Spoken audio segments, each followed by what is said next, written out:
At LV, our home insurance comes from the heart. It's not just about giving you a personal claims handler to take care of you all the way. It's about looking after you in other ways too. Like when you go direct to us, buy online and get a massive 25% discount. To see how much you could save with the Which Insurance Provider of the Year 2017, go direct to lv.com. Online discount for new customers only, excludes home emergency and home legal expenses. Ladies and gentlemen. Ladies and gentlemen. Podcasting since 2005.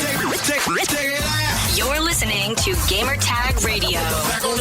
With your host, podcaster Hall of Famer Danny Pena, the always opinionated Paris Lilly, and from outside of the norm, Peter Toledo. This is Gamertag Radio. Here we go. Welcome to Gamertag Radio, episode 593. This is your host, Danny, and also joining me this week, co-host of the show, you start with Pete Rock. Pete. What is up? What's up, man? What's going on with you, man? I'm doing all right. It's been a much better weekend after the last couple of weeks, but yeah, I'm anxious and hype. A lot of games to play. Been playing Attack on Titan. We'll do a review later later in the show. But yeah, it's a fun time to be a gamer now. It's getting to become that. It's almost September, which means games. Yeah, I gotten better playing Timefall 2. A lot better and plays better, which I hope we could talk about that later on too. Yeah. I'd like to talk about that later too. Oh, cool. And also Paris is here. What's up, Paris? You know, I should have went to Destiny Con. It's wrapping up as we record this right now. Shout out to my friends over at Guardian Radio. They put out their new logo. They had their booth. They did the podcast panel. There was a YouTube panel there. I was kind of peeping it all weekend. I should have went. And it was in Tampa, which is home. So I should have went. I'm going next year. Yeah, I'll go with you guys if you plan to go over there. Even if I don't play much Destiny like you guys, but I'll go. My cousin's over there actually supporting the event, so that's cool. I heard about that. Was it a lot of people? A lot of people attended? Yeah. Just watching some of the Twitch streams. I mean, it looked like there was a lot of people there, and they've already confirmed they're going to do it again in Tampa next year. So, oh snap! Okay, yeah. We should definitely get the organizers on our show. And on top of that, they've raised $500,000 for St. Jude. Yeah, that's the crazy thing. Like the Destiny community as a whole raised over $500,000 in less than a week. I mean, that's so impressive. I mean, and that's and is that without the support of Bungie and Activision? Yep, without their support. I mean, like I know Cosmo, which is one of the community managers from Bungie. He's there unofficially, just at Destiny Con. There's something about the fact that they're calling it Destiny Con. I think something legally Bungie can't be officially involved or something I was reading, and I heard they may be changing the name so that Bungie can be more officially involved down the road, which is cool. But, that just shows you the power. Forget the game. Forget all that. That shows you the power of our gaming community as a whole, that all these people that have rallied around one particular game got together and they supported a good cause. I mean, and we're talking globally here. This isn't just the United States. Globally, they all got together and raised $500,000. For a good cause. So it's, props to them, man. That's awesome, man. Props to them. So we're going to talk about a lot of things. We have voicemails. P has a review. But we're going to start with this. No Man's Sky. More drama with the game. Wow. Paris, what's going on, man? Because it's been drama every week since the game launched. Well, the latest is that people on Steam and on PlayStation 4, ironically enough, are getting refunds for the game. I don't know so much about the reasoning on PlayStation 4 because everything I've heard is it's been mostly bug free. I mean, they've obviously been patching it and things like that. I talked about last week what I saw firsthand on the PC side, but I guess Steam has a policy that you can get a refund on any game you buy from Steam if you have less than 2 hours of gameplay time. Well, No Man's Sky has been an exception to that rule, similar to Arkham Knight was last year, where people have played more than 2 hours and Steam has been giving them refunds just due to all the bugs that have been happening on the game, which I'm personally okay with. And I said as much on Twitter last night, and a friend of ours who's on the other side of the fence, on the publisher side for nameless publisher, I won't say, but he argued differently that giving refunds will do more harm than good, because what he's saying is, and trust me, I totally get what he's saying. I don't necessarily agree with it, but I get what he's saying, that you're just opening the gates to people getting refunds for no reason, and you're adding to the bad word of mouth to the game. And we all know, we all agree, Hello Games took a risk with this. It's a very ambitious project, and like he mentioned, it is almost impossible to 100% QA a game of this scope, in that it is dynamically generating all these planets and animals and all that. You're not going to be able to account for every scenario in a QA lab, which I get. But like he's saying, the fact that you've opened the floodgates to just mass refunds, you're getting people that have put 20, 30 hours into the game and then decide, I'm just going to get my money back. So now the publisher and the developer are not getting rewarded for all the hard work that they put in to create this game. And look, I think this, and I know a lot of other people think this, we'll have a conversation about No Man's Sky a year from now. It'll be a completely different game, right? They'll fix all these issues. We'll see improvements to it, and it'll probably be, and I'm using the D word again, probably be similar to Destiny, that by the time the Taken King came out a year later, a lot of the issues people had at launch were resolved, and hopefully similar with the Division. I know they're delaying their DLC, to fix some of their issues as well. And that's kind of the world we're in right now, where we do need to show some patience with new IPs and new, these developers trying new things. They're not going to be 100% perfect day one.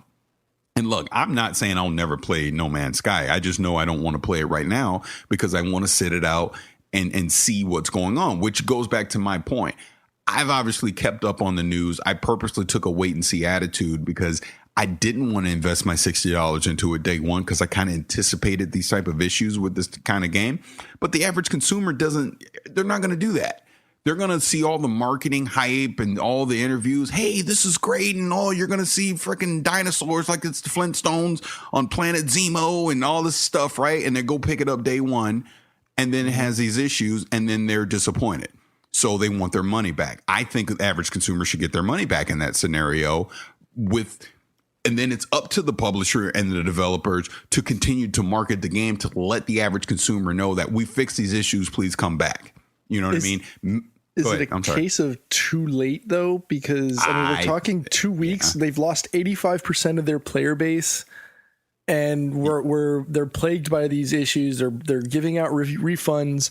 Even to now, and now there's that other part where people who have named their planets and things like that in solar system, after 2 weeks, that information gets deleted from the database because Hello Games felt that type of information was clogging up its databases and they weren't optimized. That makes no sense. That takes away a lot of the ownership of a player going into a game like this, where you can go and discover the universe and find a planet in a solar system and name it whatever you want, like name it Harambe, and then get to the planet 2 weeks later and it's gone. Like all of that effort that you put in to look for something and make it unique and make it yours is then gone.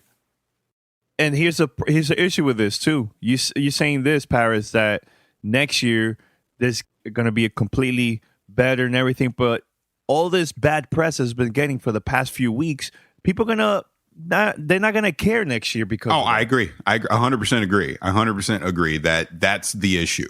People aren't going to care a year from now when the game will probably be in a really good place. Even 6 months from now, the game could be in a really good place.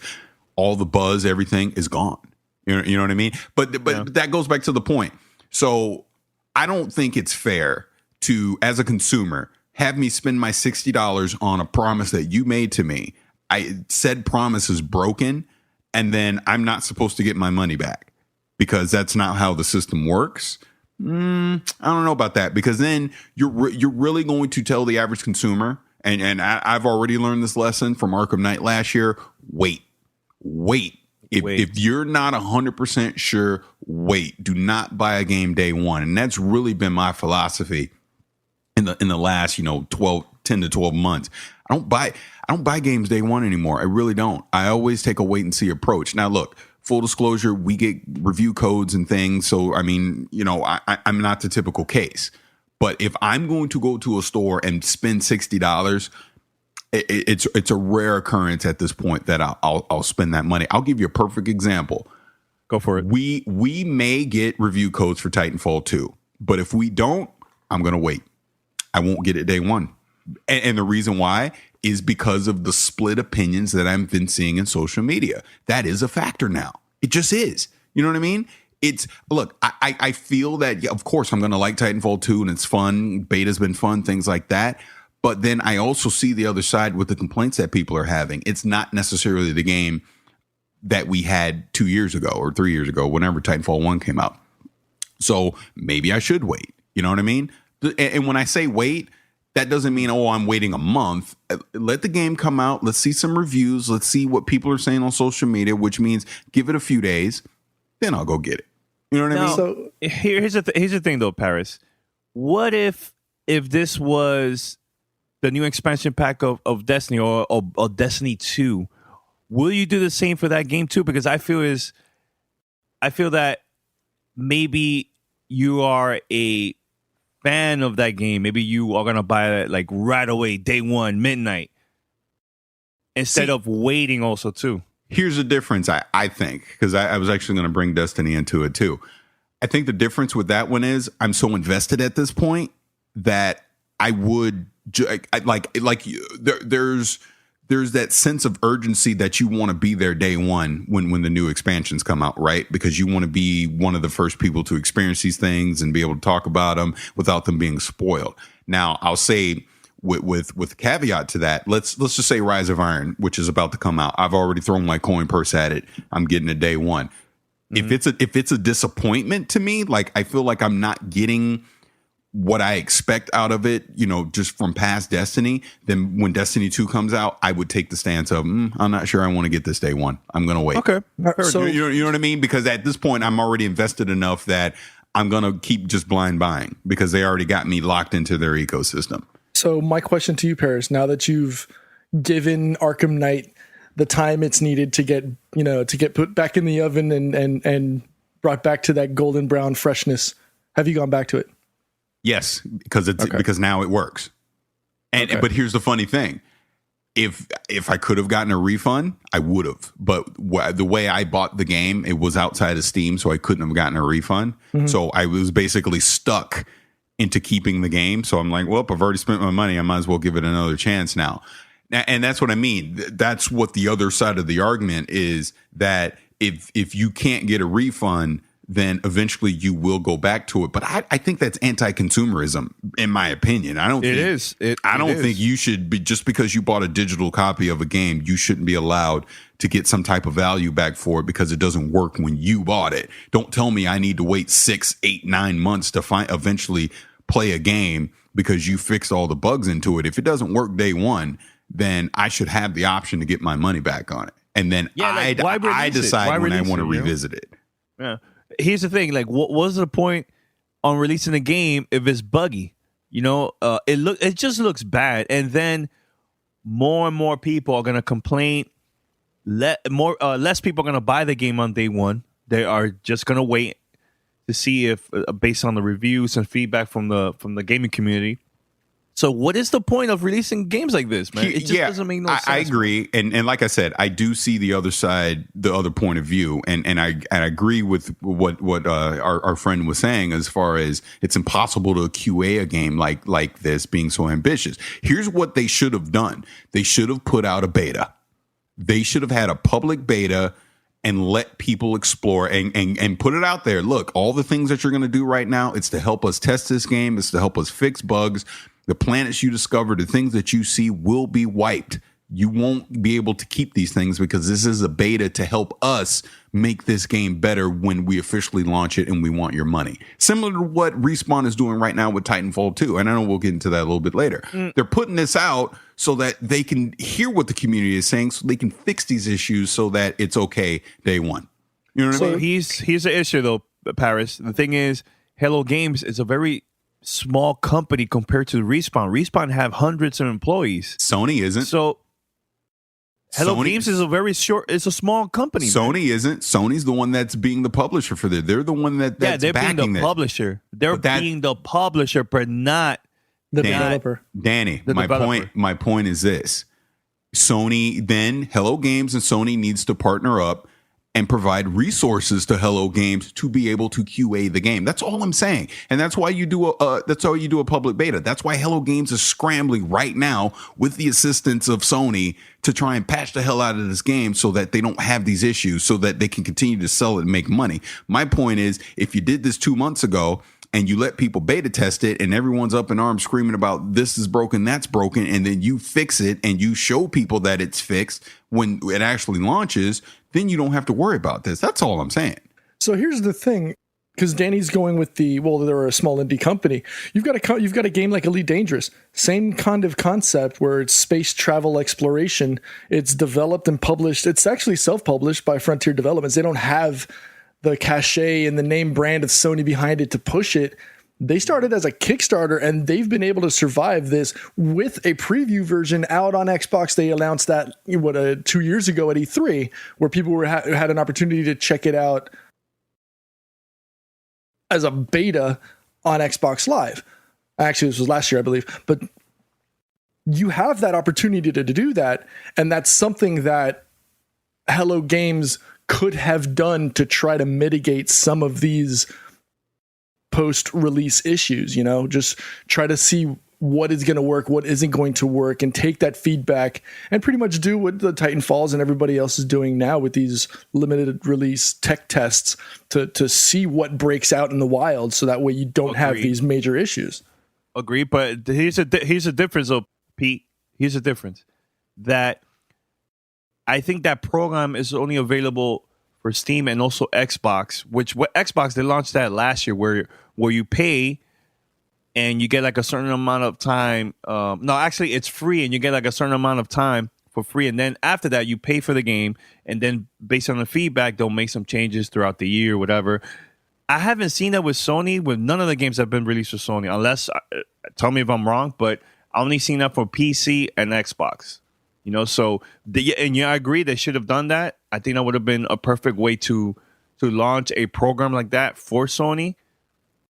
But I mean, it just sucks that they're in a situation now that is getting bad press, and people are not going to care later on. Brand new games are going to come out, better indie games are going to come out, the new systems are going to come out, and people are just going to forget about No Man's Sky by the time next year. So are you saying that games don't get betas on PS4? I'm not saying that. I'm saying that type of program where, let's say, give a perfect example, what type of games that I downloaded. Okay, Layers of Fear. I downloaded that game on Xbox One and also on Steam before the real version came out, the retail version. So based on the feedback, they were making changes. There was updates all the time, but I got into that program. There's no type of program like that for Sony, for PlayStation gamers out there. So the only way you could get into this program is a PC and Xbox. Okay. I would love to see that in Sony. Okay. But see, here's the thing. I really don't care about Sony having a program like that at all in this instance. Hello Games, you can't say we're indie, but then try and act like you're a AAA and price it as such as a AAA, because then as a consumer, hold on. Let him talk.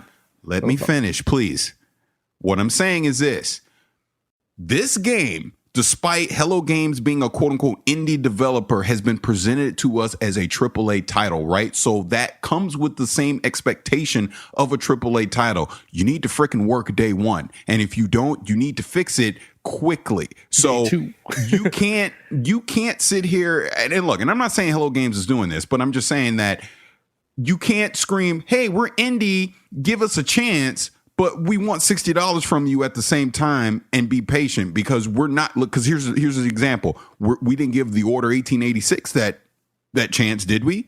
We don't give other AAA games that chance, do we? No. They better work day one or we move on.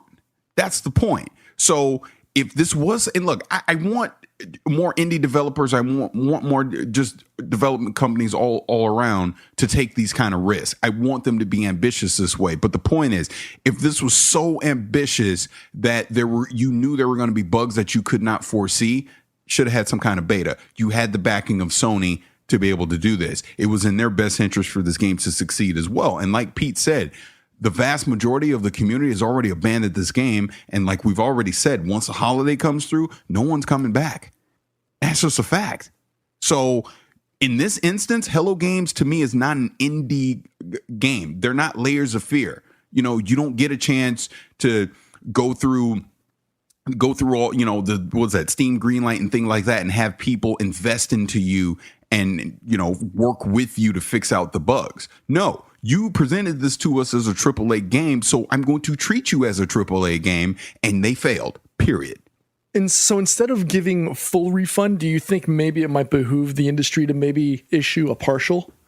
Oh, F that. You better give me all my money back. No, That's true. taking a partial refund, because then it comes down to what is a partial refund? What is the percentage on that? Does that change game to game? I think across the board, if something's broken, look, and I'm not saying this is the way the industry is working now. This, again, is still an exception to the rule. But in my opinion, if I go to the store and buy something and it's broken, I take it back to the store and I get my money back, and I won't buy it again until I know it's fixed. So why is that different with video games? That's all I'm saying.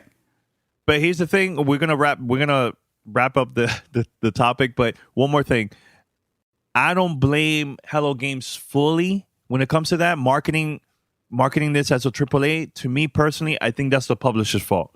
They push this a way that people will think, man, this is a AAA game coming from an independent gaming company.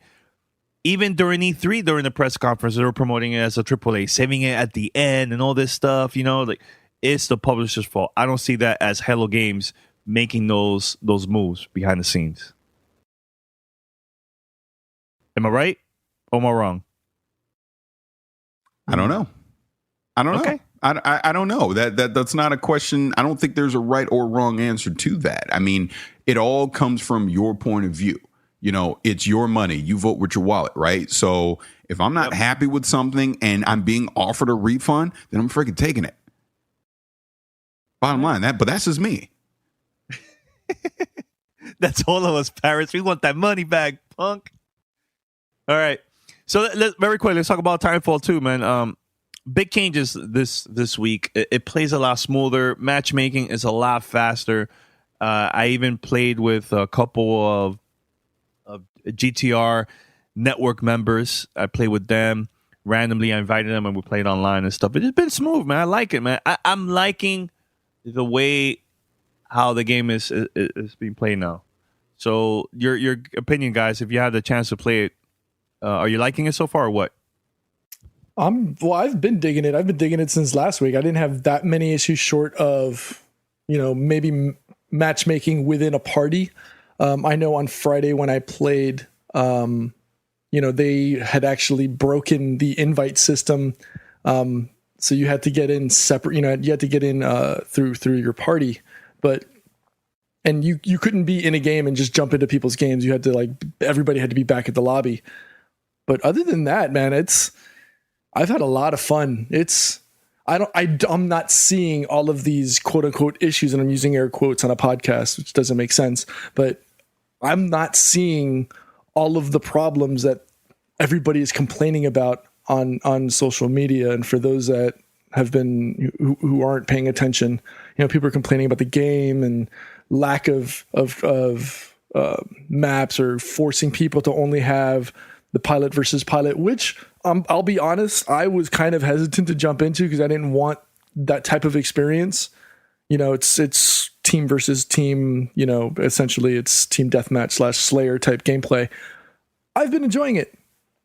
I've had a lot of fun, and I don't know what all the arguments are, or I haven't seen any credence to it to warrant all of this negativity and hate. And I don't know if it's just the internet being the internet, but I'm not understanding where all this negativity is coming towards the tech test. It's a tech test. There's supposed to be issues. You're supposed to find these. And the whole concept of this is to find the problems and let Respawn know so that they can fix them, so we don't have them come beta or come launch. I think people are not using this. People are just using this as an excuse or an opportunity to play the game, but not provide any kind of feedback back to Respawn. And that's kind of the stigma you get sometimes when you drop, an opportunity like this. Is some people will just play it to play it and not actually go back and try to find a way to provide this feedback over to Respawn or to whomever is releasing it to fix their game. So I'm having a fun time. If you can, try to join the Gamertag Radio network. I don't know if I'm pretty sure the network will still be there when the game comes to get released. Is it? Has that been confirmed? I don't know, but I'd like to. I don't think so. Why not? It's a tech test. It's not the actual retail game, Pete. I understand that, but they'll still keep some of the framework. I would think. These networks are designed for you to gather people that you're going to regularly play with. It's kind of like the community on PlayStation 4, where you can come up and have your community, and then send it. I mean, we should ask because it's not confirmed yet. We should. I would love. We should get Joel back on the show then. We had such a great. We had a phenomenal time with him over at Ethereum. Congrats on the baby, by the way, too. No, but complaining about lack of maps. First of all, come on, this is not the retail game, so it doesn't make no sense. But Pete, I'm not a fan of pilot versus pilot. I'm not a fan of that at all. I find it boring. Really? Me personally, I think, I'm really not liking it. I like Bounty Hunter. Like, I love that. That's Bounty Hunt. I mean, that is exciting. That to me is a lot more fun than pilot versus pilot. So why? All right. So I understand the positive. Well, give me the reason why you don't like pilot versus pilot. Not just I don't like it. Just what is it in the game that you don't like? The thing is, to me, it doesn't feel like an actual Titanfall game because there's no Titans. It's trying to be. Yeah, it feels like it's trying to be something else, like Call of Duty or like one of those type of games like that. It's just not my type of game mode for this game. I like the uniqueness of the Titanfall, and like they say Bounty Hunt is totally something different. I just don't want Respawn to be. I know they were the original creators of Call of Duty. Some of the developers worked on that game back in the days. But just be you. Do something different that nobody else is doing. And I think they should just stick with that formula. Well, that's the thing. Now on. Instead of coming out with pilot versus pilot, it just feels, I don't know, weird at playing it. And boring. I don't like it. It's an opportunity for other people. You're not required to drop the Titan. Sometimes you're bored with the Titan stuff and you just don't want it. And it's giving the players options. That's what you want as a gamer. I don't want to always go in and just do Titans. I don't want to always, what's the problem with it? They're giving you an option. You don't have to play it, but there's people that are enjoying it. Yeah, I mean, people screamed for this play mode in the original Titanfall, and they eventually added it. So they're just keeping it going. It's an option. You're not being forced to play it. Okay, that's my personal opinion, but okay. What about you, Paris? Was there anything that you didn't like, or no? The complaints that people had that you agree? Yeah, I haven't played a lot of it because I didn't even play the test last week, so I didn't see what people were necessarily complaining about last week. But yeah, when my son and I played a little bit yesterday, it was fun. Hey, it was fun to me. And I think that's what it really comes down to. I think people are being a little too nitpicky about certain features because, again, this is a tech test. They're trying to test out certain things. Obviously, the maps are going to be limited. You're not getting the full experience now in August. I mean, you're not going to get the full experience until late October. So I think people need, again, this kind of goes back to the conversation we were having before about blindly spending your $60 day one. If you're not happy with what you're seeing and you're skeptical, then don't spend your $60 day one. Wait until reviews come out and see what people think. But if you enjoyed this tech test, if you enjoy Titanfall as a whole, then it's Respawn. I have faith in Respawn. So yeah, go spend your money, have fun. Because that's what it all comes down to. If you're having fun right now, then imagine in late October the fun you'll be having then. Not to mention they're coming out with a campaign for it too. So I think it's fine. I don't have an issue. Like I said, with the pilot versus pilot thing, Danny, if you don't like it, avoid that playlist and play something else. No, definitely. Yeah. Because I mean, because this is what I think Respawn is trying to do. They're trying to give something for everyone versus making this just a hardcore first person shooter experience. They're trying to make this something that's approachable for anybody to play. You know what I mean? And that's kind of the trick, that all these developers are having in the shooter space right now is how do we make this approachable for the novice to be able to jump in with the hardcore and keep everybody happy. So it's kind of what we're seeing right now.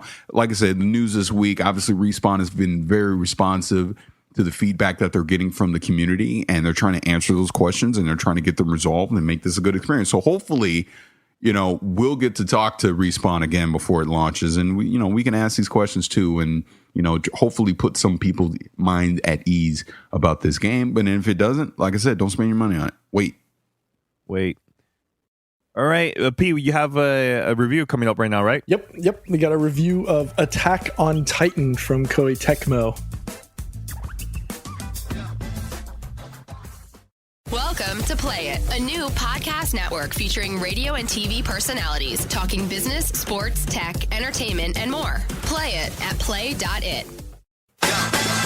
Back on the scene. This is Gamertag Radio. Voicemail at 786-2737-GTR.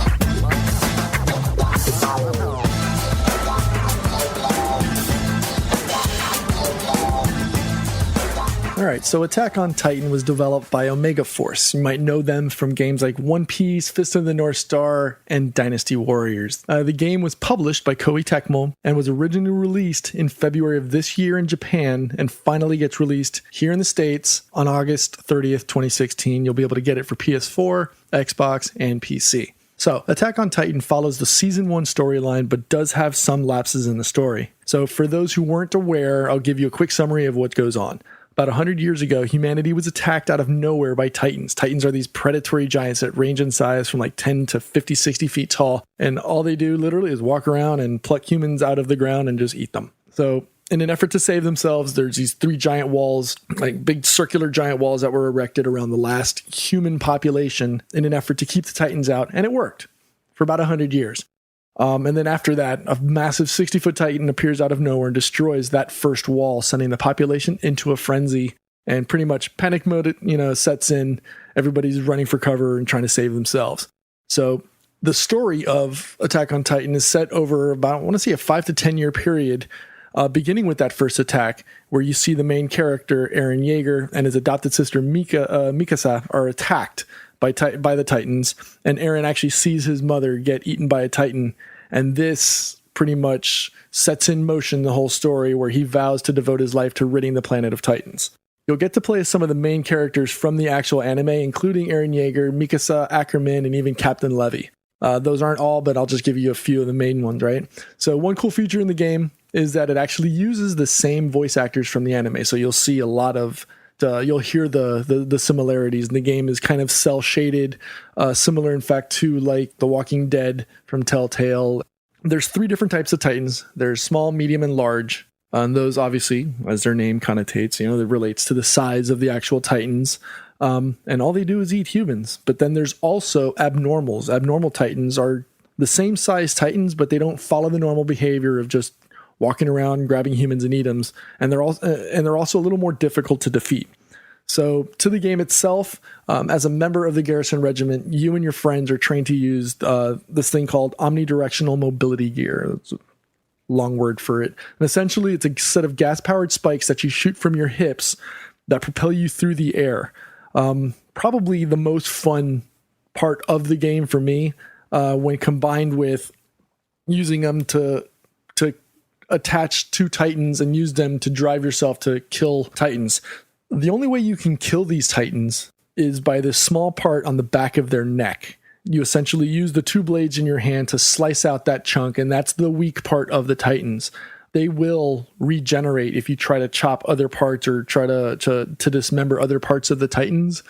So, you can use those to weaken them or to bring them to the ground, but then ultimately you have to get that chunk on the back of the neck, and you do what's called a subjugation, which is where you actually kill the Titan.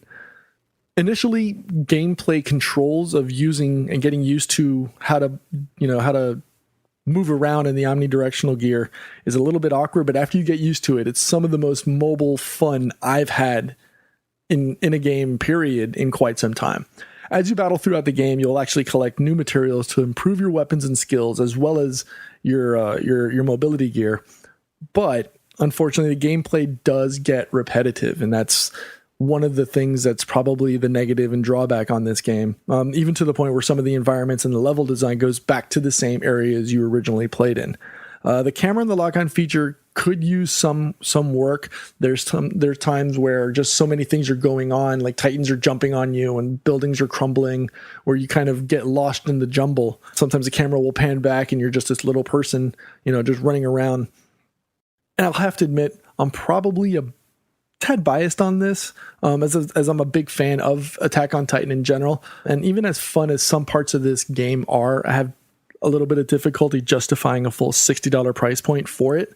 All in all, it's a fun change of pace from my normal gaming repertoire, but if you're a big AOT fan like me, I'd say get it, as it's as loyal to the story as you'll find anywhere. A lot of times they take some liberties in getting that story across, but then this pretty much follows the storyline and gives the player what they would ideally want, which is an opportunity to fly around in your ODMG and kill Titans. As an outsider, I'd probably say wait for a summer sale and try and get it as a discount. So shout out to Koei Tecmo and Omega Force for sending me a code to review the game. I played it on PS4 and had some fun with it, but it does have its drawbacks. So take it back to the guys. You're listening to Gamertag Radio.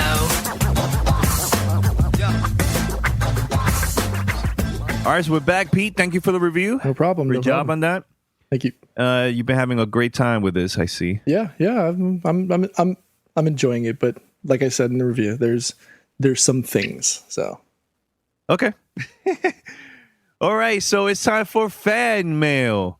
In a world where three men talk about fan mail.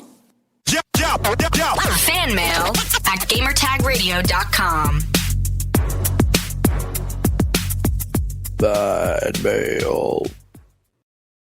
All right, so we have a couple of voicemails here. So I think we're going to play...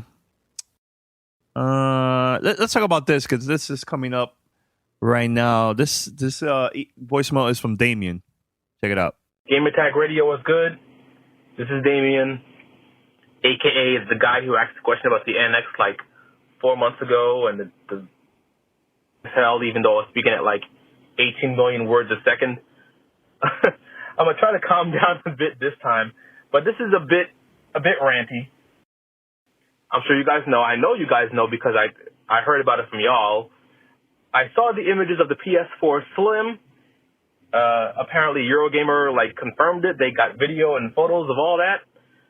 But I look at it and I'm just thinking to myself, it's not that slim.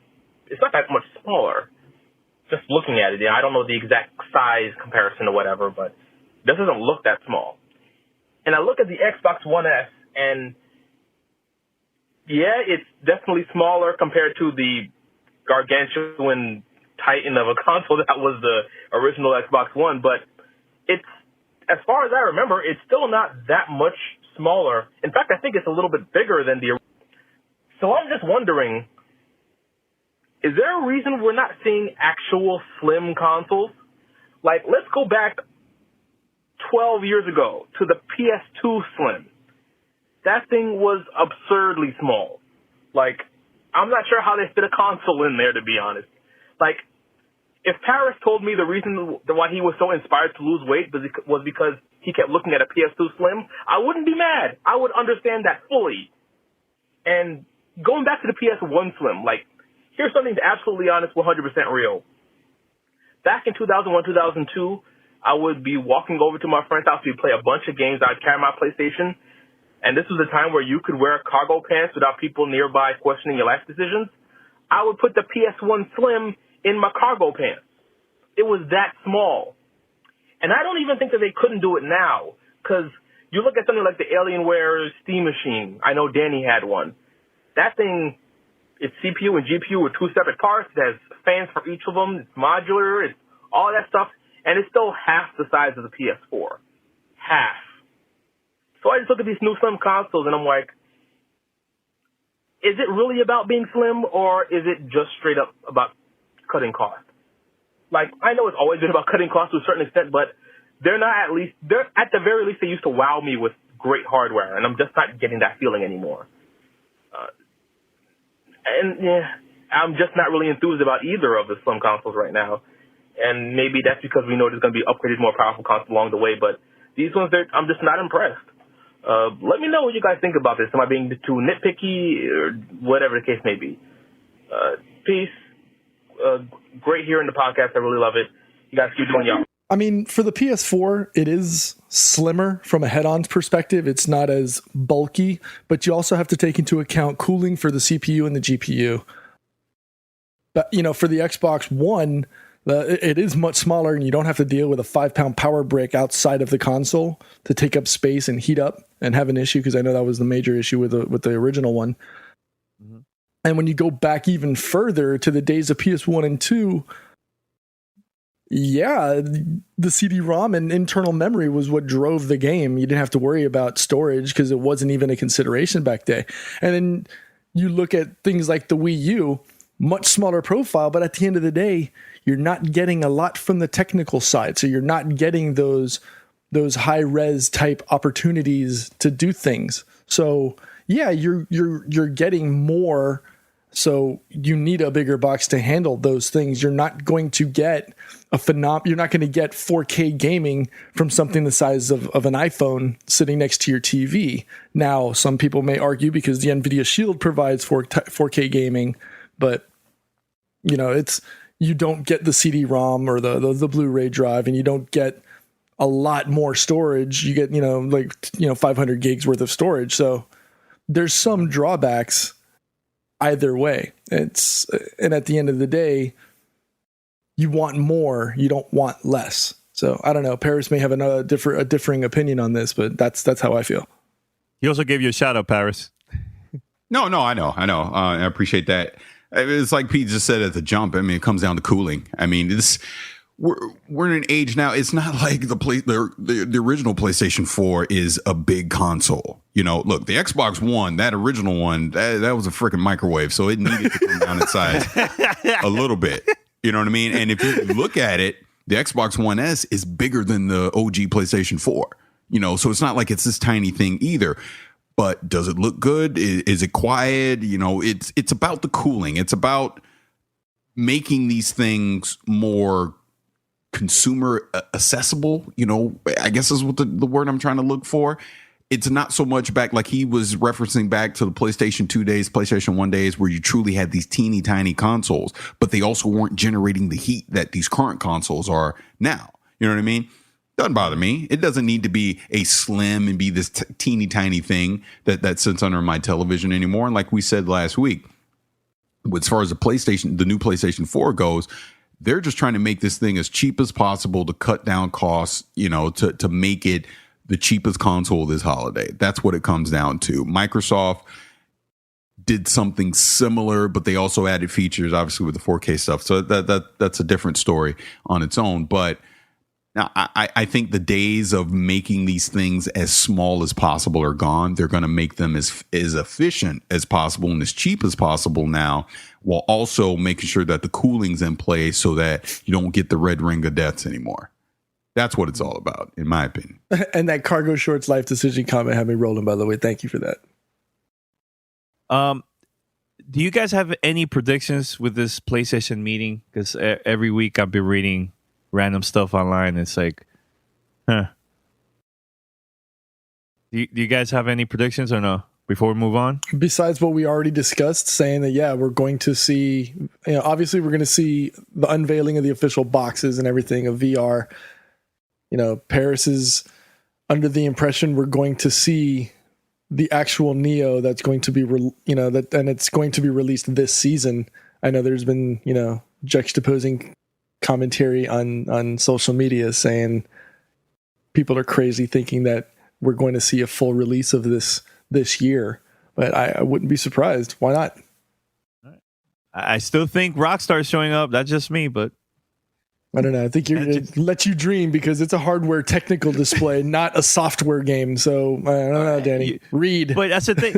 Here's the thing. But here's the thing, though, Pete. Why are they going to show a console without games? They need to show samples of.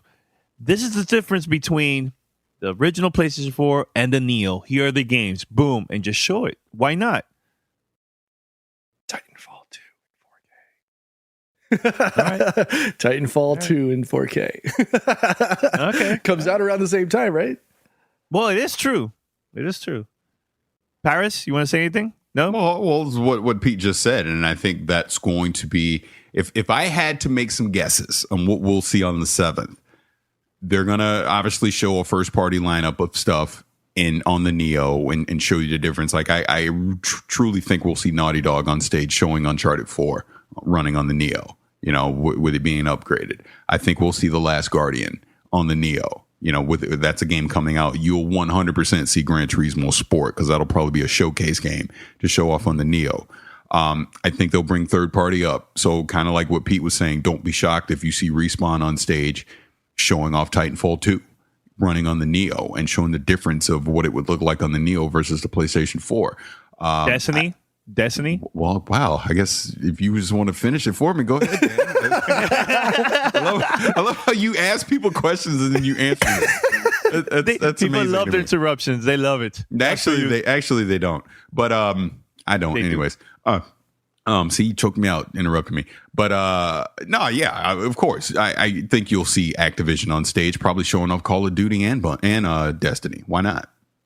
So that's the thing. They're gonna sell the visual fidelity of what you're going to see with games running on Neo versus what you'll see on PlayStation 4. But then at the same time, I think they're also going to say, hey, and I know we got other messages about this too, but they're also going to say, look, if you're still on a 1080p television and you're not going to 4K, then here's some of the advantages the Neo is going to give to you as well. And then at the same time, they're going to say, look, if you don't want to spend the $399 on the Neo, here's our old PlayStation 4 at $250. We're giving you the value on the low end, but we're also giving you the value on the high end as well. I think that's the approach they'll take on September 7th. All right. And Keon is back, so let's play the voicemail right now. Hey, what's up, Gamer Tag Radio? How are you guys doing? This is Keon calling you guys from Baltimore. Just had two quick questions for you guys.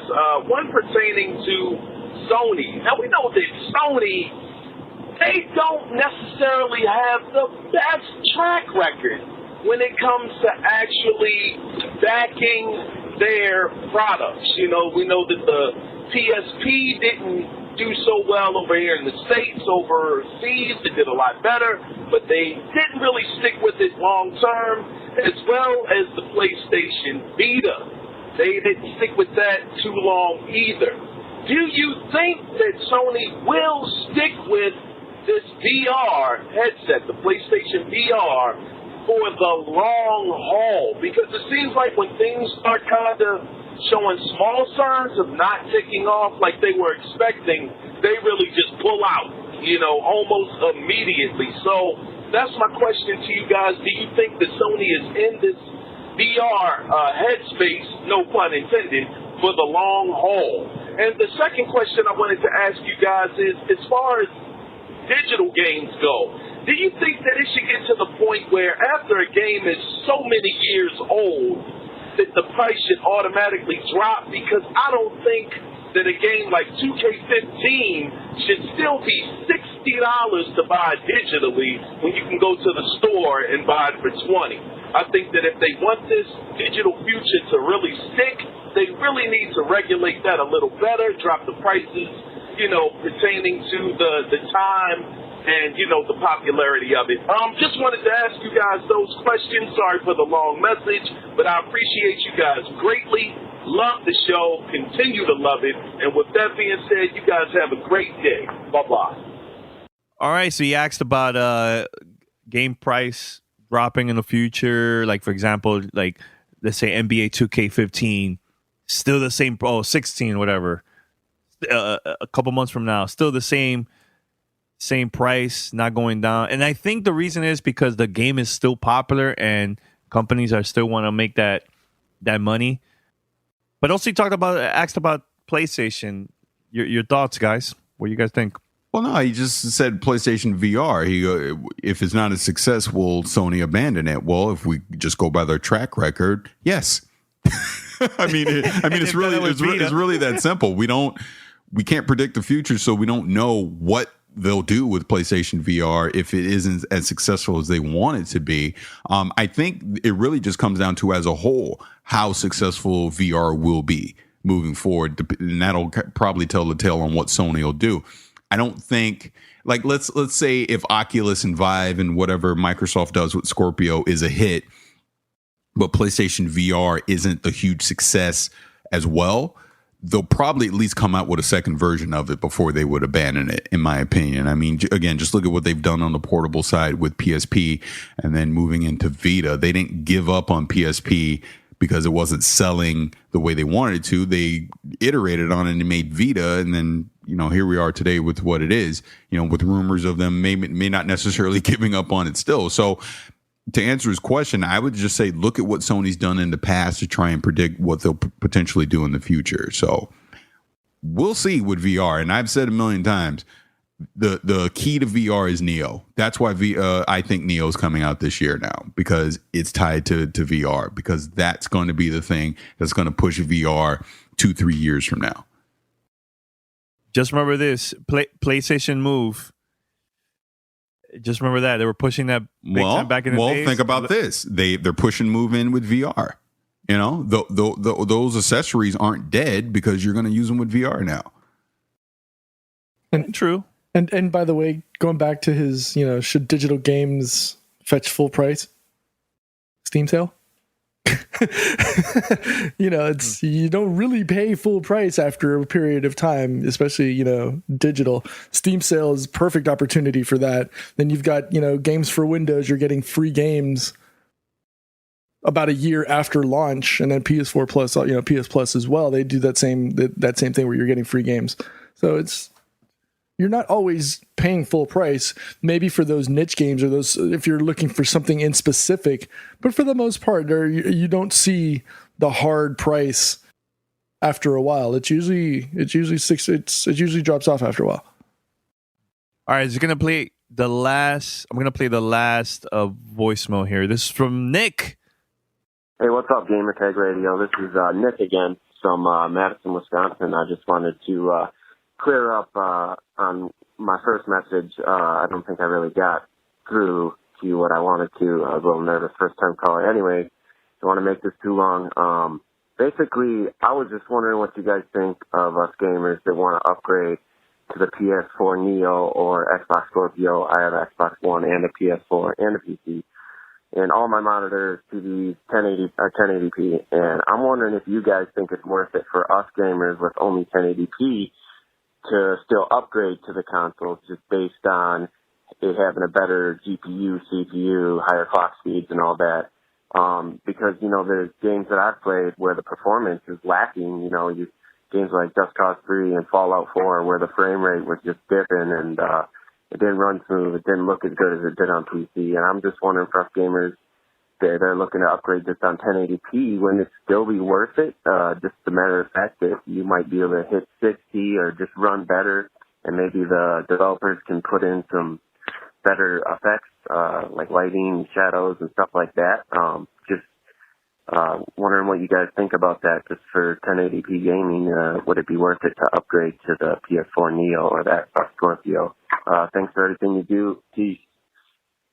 Well, like I said, I just answered it already. I mean, the thing that they're going to say for people that aren't going to a 4K television that's going to be on 1080p, they'll probably try and show off, the better lighting. Potentially there might be a better frame rate.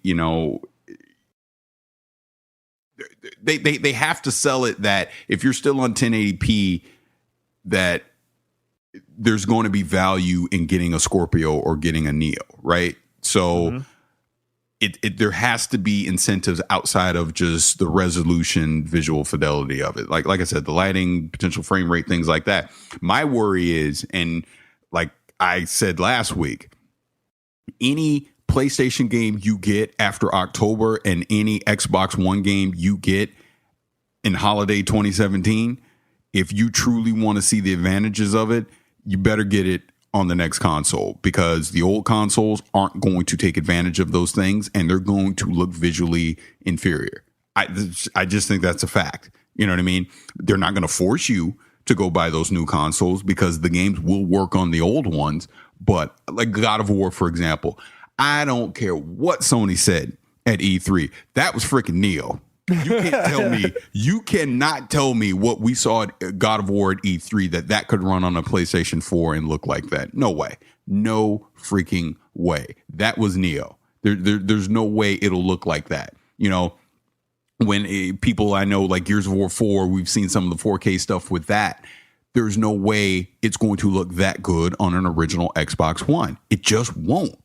You know what I mean? So if you want to take advantage of some of these newer things, you need the new console. And I'm saying they're not, like I said, they're not going to force you to go get it, but you're kind of going to have to go get it. If you're that hardcore into gaming and the way it looks matters that much to you, if the frame rate matters that much to you, you're probably going to have to go get one of the new consoles, whether you're on a 4K television or not.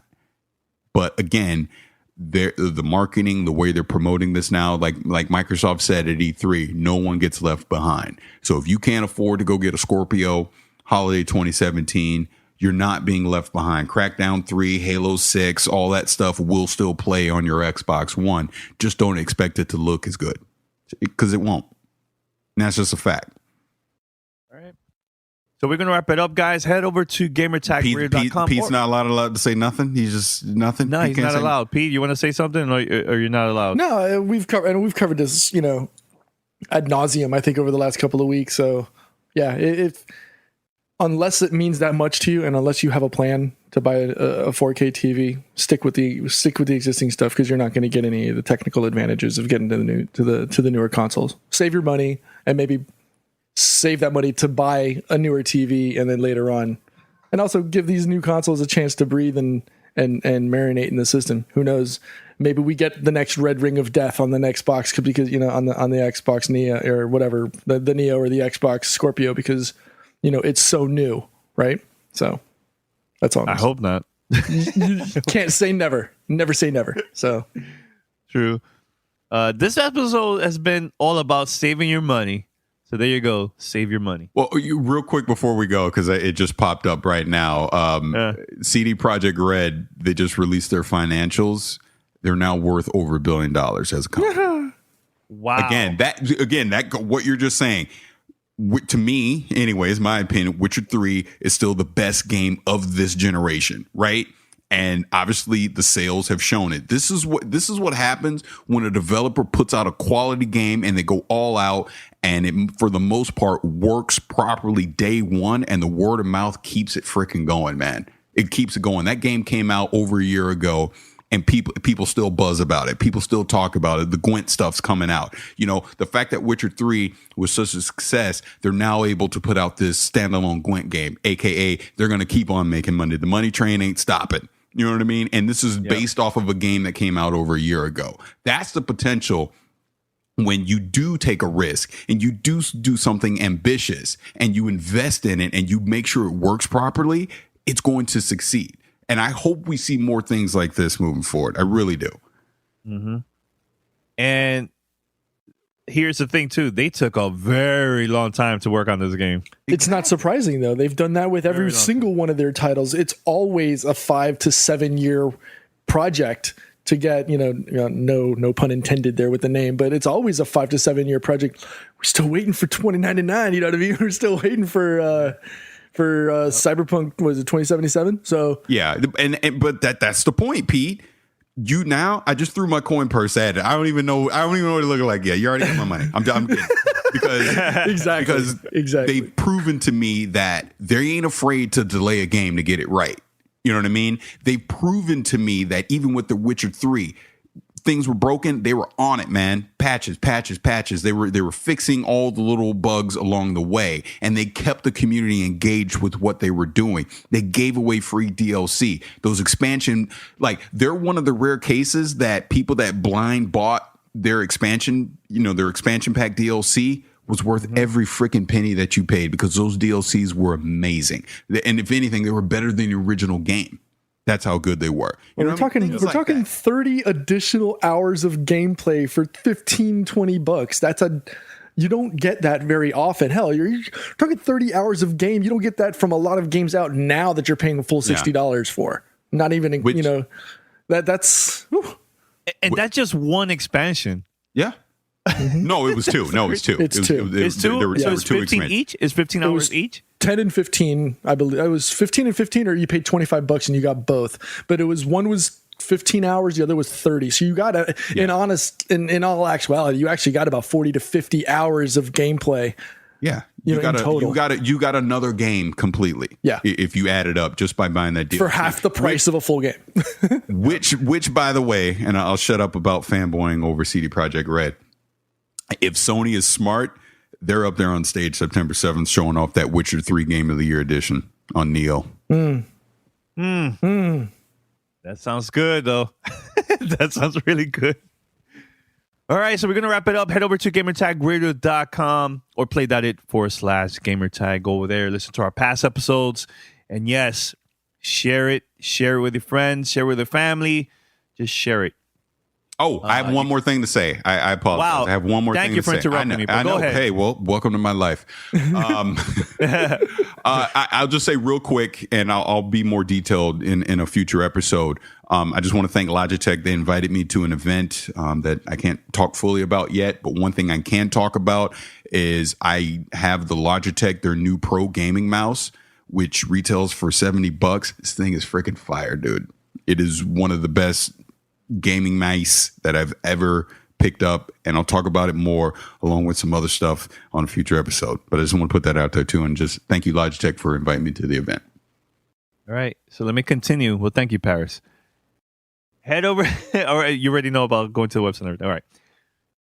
You can also give us a call at 786-273-7GTR. That's 786-273-7GTR. Or go to speakpipe.com/gamertagradio. You could also leave a message there or email us at fanmail@gamertagradio.com. Now, Pete, you see how he got thrown off when I interrupted him? Mm-hmm. Now he knows what it feels like. You get flummoxed. You don't know what to say after somebody. Now you know. Well, thank you, Paris. It helps a lot. Are you ready for Call of Duty XP? Oh yeah. I don't know if I'm gonna go to the Snoop thing on Sunday. I don't know. I'm still debating. You still debating? All right. I'm still debating. Well, Snoop and Wiz Khalifa are performing. For those that don't know. Yeah, you want to know? You want to know why? Why? Because I'm 42-year-old from St. Petersburg, Florida. I don't know if there you go. There you go. No, but we're planning to post a lot of content from there. Just stay tuned, and we're gonna have a lot of cool stuff. And then after that, a couple of days after that, it's a PlayStation press conference about Neo and who knows what other stuff. I think they might announce also Vita. That's the rumor too. A new Vita. I don't know why. I hope not. It's like a waste of money, but go for it, man. Do your thing, Sony. And man, when is this Nintendo thing? Is it gonna happen this month? Coming up?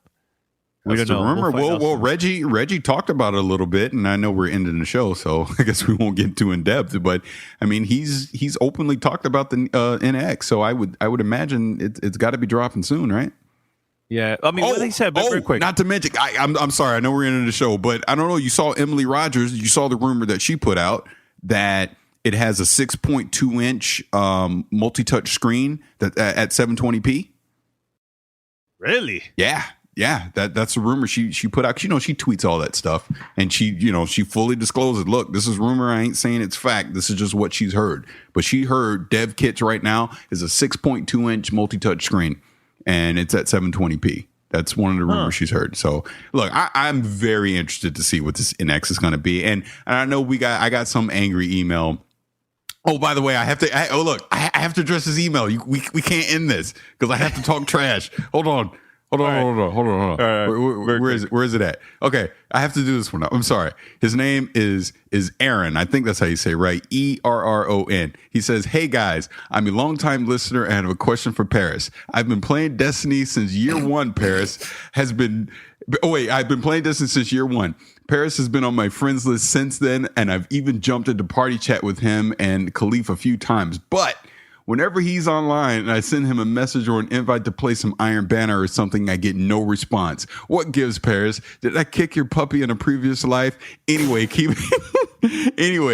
keep up the good work, and I wish you nothing but the best. P.S. Danny, take care of my boy Art." Okay, I won't read that. Arvin, that's my cousin. Okay, yeah. And then his I'm saying this because this comes in. His PlayStation Network ID is X. It's X Crossface with a big giant X on the front of it. And if you've been listening to the show, what has been my golden rule about X's?